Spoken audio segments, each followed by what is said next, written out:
함께 기도하겠습니다. 사랑해 주님, 우리에게 새 아침을 주셔서 감사합니다. 목요일을 지나갑니다. 이 한 주도 주의 은혜가 우리를 붙잡아 주시기를 원합니다. 무더웠던 8월도 이제 막바지를 향해 가고 있고 새로운 달을 준비합니다. 또 새로운 계절을 준비합니다. 우리 안에도 새로운 시작이 오늘 삶 가운데 시작되게 도와주시고 은혜의 바람이 불어 우리 안에 시원한 성령의 역사가 우리의 모든 인격과 삶을 변화시키시는 놀라운 시작이 되도록 이 하루 축복하여 주옵소서. 예수님의 이름으로 기도드립니다. 아멘. 찬송가 우리 488장 찬양하시겠습니다.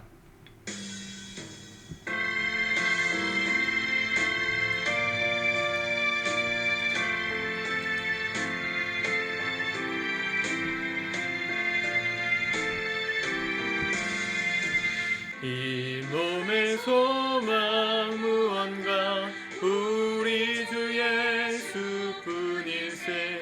우리 주 예수 밖에는 믿으리야 주 없도다.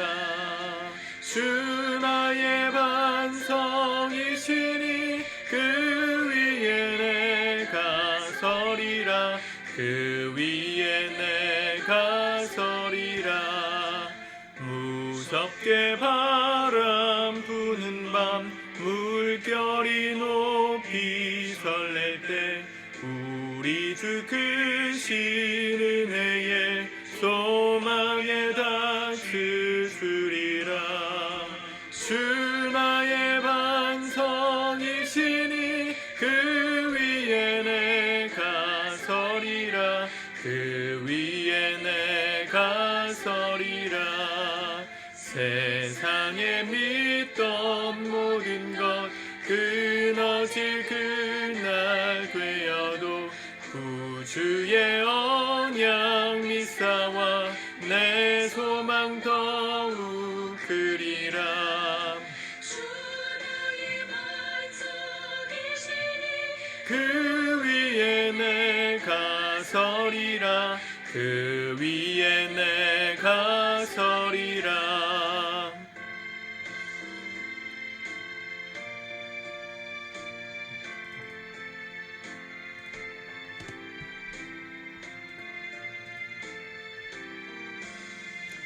바라던 천국 올라가 하나님 앞에 배울 때 구주의 의를 힘입어 어여시 바로 서리라.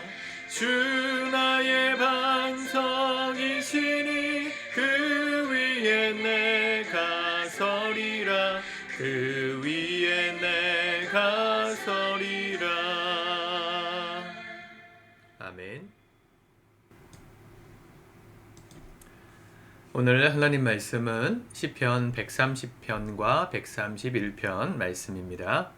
같이 먼저 읽고 묵상하도록 하겠습니다. 130편. 여호와여, 내가 깊은 곳에서 주께 부르짖었나이다. 주여, 내 소리를 들으시며 나의 부르짖는 소리에 귀를 기울이소서. 여호와여, 주께서 죄악을 지켜보실진데 주여 누가 서리이까. 그러나 사유하심이 주께 있음은 주를 경외하게 하심이니이다. 나 곧 내 영혼은 여호와를 기다리며 나는 주의 말씀을 바라는도다. 파수꾼이 아침을 기다림보다 내 영혼이 주를 더 기다리나니 참으로 파수꾼이 아침을 기다림보다 더하도다. 이스라엘아, 여호와를 바랄지어다. 여호와께서는 인자하심과 풍성한 속량이 있음이라. 그가 이스라엘을 그의 모든 죄악에서 속량하시리로다. 131편. 여호와여, 내 마음이 교만하지 아니하고 내 눈이 오만하지 아니하오며 내가 큰 일과 감당하지 못할 놀라운 일을 하려고 힘쓰지 아니하나이다. 실로 내가 내 영혼으로 고요하고 평온하게 하기를 젖대 나이가 그의 어머니 품에 있음 같게 하였나니 내 영혼이 젖대 나이와 같도다. 이스라엘아, 지금부터 영혼까지 여호와를 바랄지어다. 아멘. 오늘 시편은 성전으로 올라가는 시들입니다. 계속해서 하나님의 성전 예배를 드리러 가는 우리의 마음의 자세, 그런 것들을 우리가 주제 삼고 말씀을 묵상하고 있지요. 오늘 130편에 보면 3절에 이런 말씀이 나옵니다. 여호와여 주께서 죄악을 지켜보실진대 주여 누가 서리이까. 하나님 앞에서 우리가 깨끗하다 말할 수 있는 삶은 없습니다. 아무도 없습니다. 그렇기 때문에 우리의 삶에 하나님 뜻대로 살기를 포기해야 되는 걸까요? 어떤 사람들은 그렇게 생각하는 경향도 있는 것 같습니다. 어차피 그분 앞에서 완전할 수 없으니까 우리의 실수, 그 작은 실수를 내가 지키려고 하다 보면 스트레스가 너무 되니까 그런 모든 실수조차도 없게 사는 것보단 그냥 편안하게 그냥 내가 용서를 구하며 살리라 이렇게 생각하시는 분들도 있을 겁니다. 우리 마음이 다 그렇죠. 지난 한 주간의 또 수요일까지의 삶을 생각해 봐도 우리가 하나님 앞에 잘한 것도 있고 못한 것도 있을 겁니다. 주님께서 우리의 죄악만 보신다면 우리가 주님 앞에 설 수 없습니다. 그러나 주님께서 우리의 하나님이 되시고 우리가 그분을 바랄 수 있는, 소망하고 따를 수 있는 비결은 그 하나님의 은혜와 인자가 무궁하시기 때문입니다. 특별히 어떤 인자와 은혜일까요? 4절에 보면 그러나 사유하심이 주께 있음은 주를 경외하게 하심이니이다. 여기 사유하심이라는 단어는 영어로 forgiveness, 용서입니다.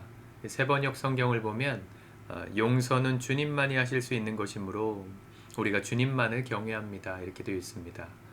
용서는 누가 누구에게 하는 거죠? 죄를 지은 사람을, 죄를 당한 사람이 용서해 주는 거죠. 저희 아내와 제가 같이 있었는데 제가 아내에게 잘못을 했어요. 그럼 용서는 누구의 몫입니까? 하나님의 몫이죠. 하나님이 아니고 아내의 몫이죠. 아내가 저를 용서해 주는 거죠. 제가 잘못했다면. 하나님과의 관계에서도 우리는 늘 용서를 받는 입장입니다. 만약 그분이 용서의 은혜가 없다면 우리는 그분을 예배할 수도 경외할 수도 따를 수도 믿을 수도 없습니다.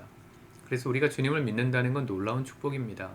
매주 빠짐없이 하나님 앞에 예배하러 나아갈 수 있다는 게 은혜입니다.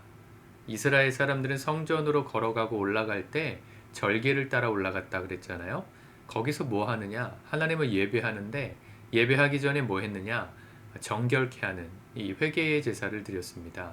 번제를 드리고 화목제를 드리고 속죄죄를 드리고 대제사장이 지성소에 들어가서 모든 이스라엘의 죄를 위하여 속죄하는 날, 그게 6월절 그리고 대속죄일이지 않습니까? 우리의 마음의 죄가 깨끗하게 씻음 받을 수 있는 그 용서의 은혜를 주시기 때문에 우리가 예배가 가능한 거죠. 용서하는 것은 하나님의 몫입니다. 주님을 따르는 우리의 삶도 어때야 될까요? 용서를 실천해야 합니다. 내가 너희의 발을 씻긴 것 같이 너희도 서로의 발을 씻겨줌이 옳으니라. 그 말은 용서함을 상징하신 말씀이죠. 예수님이 잡히시기 전날 밤에 제자들의 발을 씻겨주며 하신 당부입니다. 우리가 용서의 은혜를 받았으니 우리도 용서하는 겁니다. 나에게 악한 일을 행한 사람, 그 사람을 용서할 때 주님을 닮은 인생이 되는 거죠. 그래서 예수님은 용서가 얼마나 중요한지, 또 우리가 받은 용서의 크기가 얼마나 큰지를 설명하실 때 1만 달란트 빚진 자 탕감해 주신 비유로 설명해 주십니다. 우리가 1만 달란트나 되는 어마무시한 빚을 탕감받았다는 거예요. 그런데 우리는 우리에게 100데나리온, 비교할 수 없이 작은 그 정도의 빚을 진 사람을 보며 용서하지 못하고 있다면 더 큰 죄를 용서해 주신 그 주인의 입장에선 얼마나 안타까우시겠느냐, 이런 말씀하시죠. 우리가 실제로 그렇게 삽니다. 나는 엄청나게 용서받고 삽니다. 하나님의 용서의 은혜가 오늘도 우리에게 부어집니다.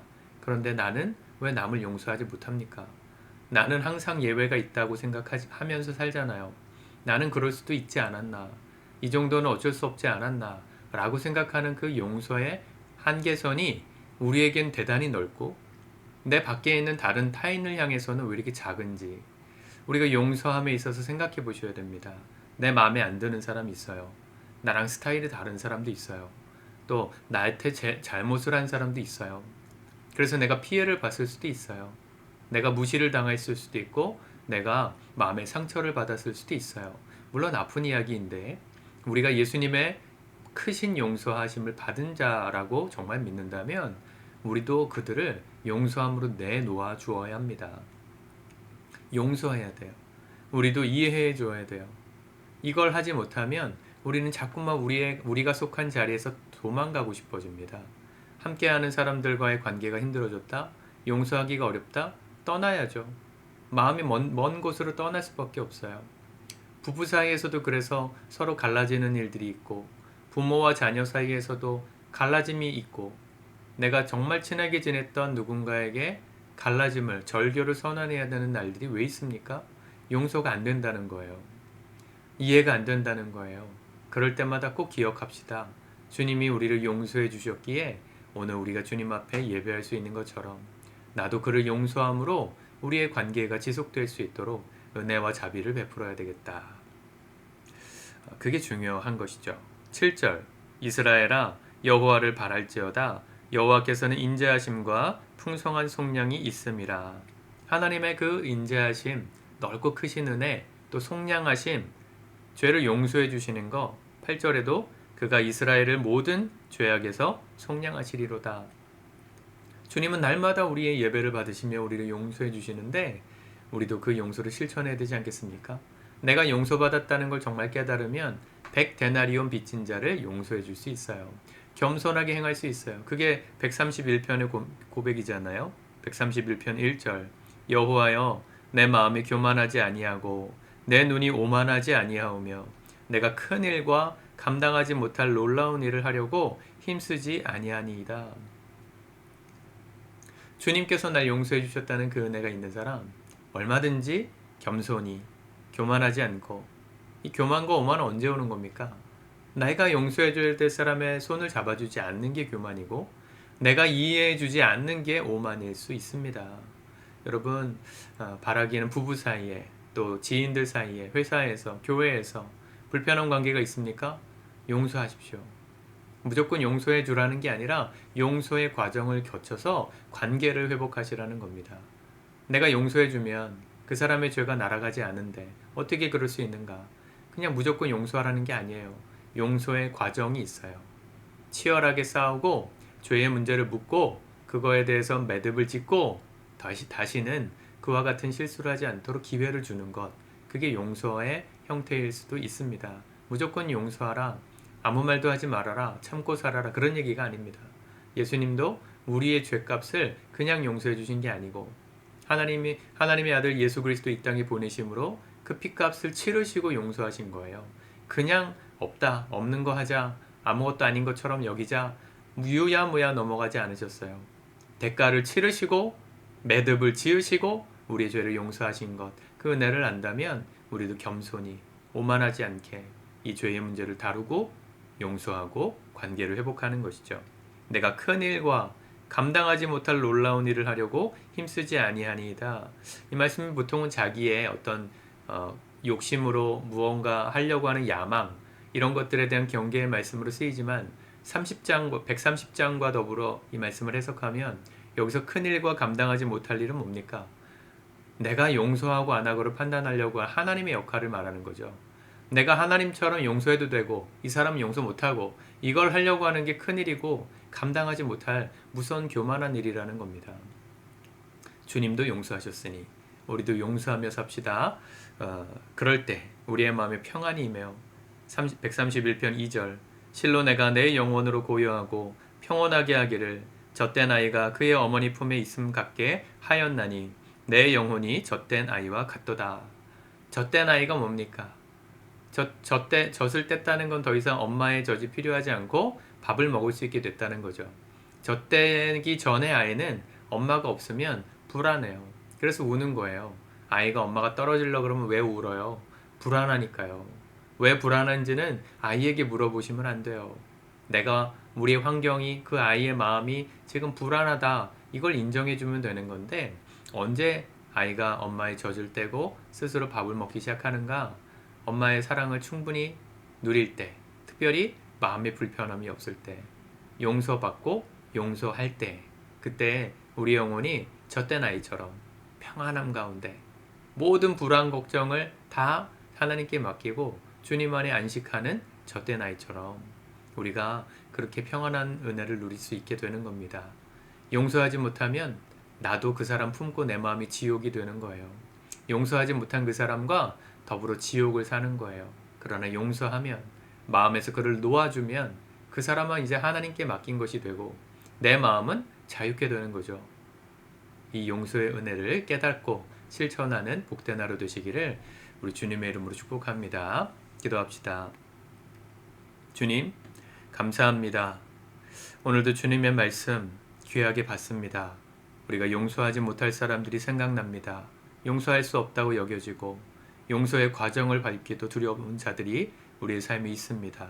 보기만 해도 힘들고 껄끄럽고 아버지, 우리 마음에 용서하고자 하는 마음보단 절연하고자 하는 마음이 크지만 그럴 때마다 하나님이 날 용서하신 그 크신 사랑, 인자를 생각하게 하시고 속량하신 그 은혜를 기억하게 하셔서 이제 용서하여 자유케 되게 하시고 우리 마음에 불편한 모든 것들 해결하여 젖된 아이처럼 평안하게 잠들고 평안하게 삶을 사는 우리 사랑하는 모든 성도들의 관계 되게 하여 주시옵소서. 예수님의 이름으로 기도드립니다. 아멘.